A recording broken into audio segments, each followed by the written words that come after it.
With more than 20,000 people now known to have died after Monday's earthquakes in southern Turkey and northern Syria, a South African team is among those providing humanitarian aid there. Newzroom Afrika's Ahmed Kajee is in Turkey alongside aid organisation Gift of the Givers and joins me now live from Hyatt. Ahmed, good to catch up with you. Now, just give us some insight into the work that Gift of the Givers is doing, having travelled along with you from South Africa, and also if the deadly disaster has impacted any Africans, and certainly what the African embassies in Turkey and Syria might be doing to assist them. Thanks very much, Hugo. A very big challenges is what we have seen since the time we left Johannesburg on Tuesday evening at 8 p.m. It's been 3 days worth of traveling. We've had major logistical challenges. That's been probably the core of what we have seen over the last few days as well. Just to take you through some of the challenges that the Gift of the Givers organizations and many of the aid organizations are actually facing is just firstly the language barrier is a major challenge, and then also the fact that the aid organization here, at least perhaps the organization which AFAD, which is the disaster management organization, which more or less collaborates and designates where each of the relief aid organizations are going to be designated towards. The big challenge that they've had is that there's more than 160,000 teams on the ground from different parts of the world. You can understand the magnitude of what that would take to actually organize all of these organizations to go to specific areas. And that's been some of the major challenges which we have found as well. Today we are out in Adana, which is a just 200 kilometer drive from where we are right now, and is being used operating centers and just the center also for keeping some of the victims of the deadly earthquakes which struck on Monday morning. Just to take you through where we are right now, that 200 kilometer drive took us 8 hours. We left just after 11 a.m. this morning, and we arrived just after between 7 and 8 p.m. The traffic was exceptionally gridlocked. Unfortunately, many people, relief organizations, ambulances, emergency services, all coming through from Adana, making their way down this way, which resulted in extreme delays on the roads. It's also unfortunate that many of the people who require aid, unfortunately, could not make it as well. And just speaking to some of the challenges as well, the reason you have all of these supplies put on the floor and the tents as well is the Gift of the Givers team unfortunately had a few complications with the logistics that we were meant to have when we had arrived at the stadium. And these tents which the team has brought along from South Africa, they have been pitched up.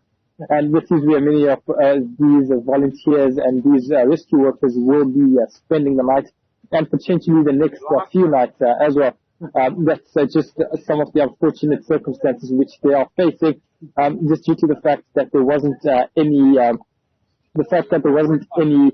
tents which were made available initially by AFRED, which is that organization, a national organization which collaborates with NGOs coming through as well.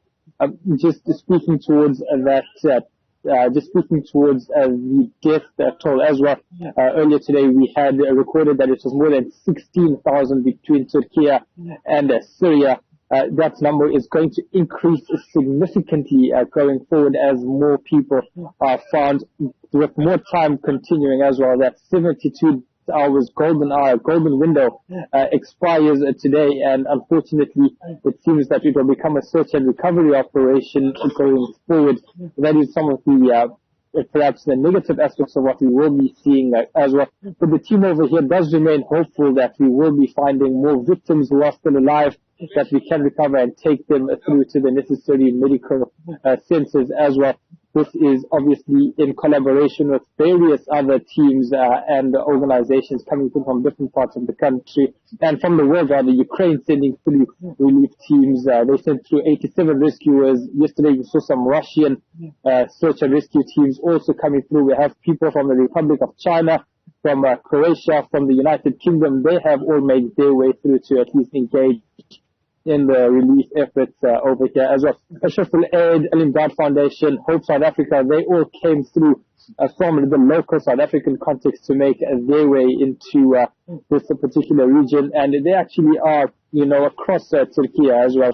Some of them are going to Gaziantep as well, which is another part which has been severely affected by this earthquakes, both the 7.7 and 7.6 magnitude earthquakes taking place between that 12-hour period, which is exceptionally devastating on this area. Just seeing as though we have a stadium such as this one, the structural integrity is really compromised as well. But it is being used as a mobile, a joint operating center for many of the emergency services to get their operations going, and also to house a few of the victims of this particular disaster, which has claimed the lives of thousands, displaced millions, and unfortunately this is going to take years to repair. The airports in and around the area, in and around the country rather, have faced severe difficulties in that their runways have been severely compromised. From an international aviation organization, their regulations would dictate that aircraft cannot land there without those runways being in optimal condition. So many people are needing to land either in Adana or in Istanbul and then making their way by road to the areas which are in severe need of that aid, and that's causing further delays and unfortunately further loss of life. We are hoping to obviously have the team carry out the official search and rescue operation starting tomorrow morning. Given the cold weather, it's currently between -1 and 2 degrees Celsius. That's perhaps the conditions which not just the South African officials but global organizations and residents are facing. That's making it exceptionally difficult. But they'll be hoping to get their search and rescue equipment up and running tomorrow, so that the South African side, and from the gift of the givers and the South African search and rescue teams, they can get their teams up and running as soon as possible so they can get their search and rescue operations going. Hugo. Ahmed, now we know that Africans have traveled all over the world, possibly including countries like Türkiye. Do you know if there have been any African casualties?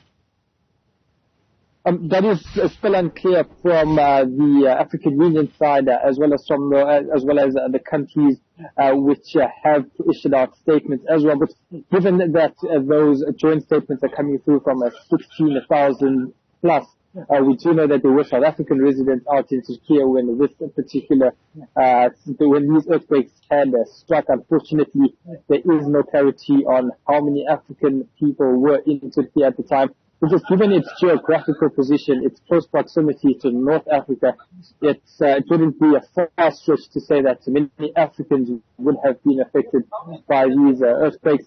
Unfortunately, those official figures can only come out at a later stage. It's this first week or so after a devastating earthquake, and a national disaster this one.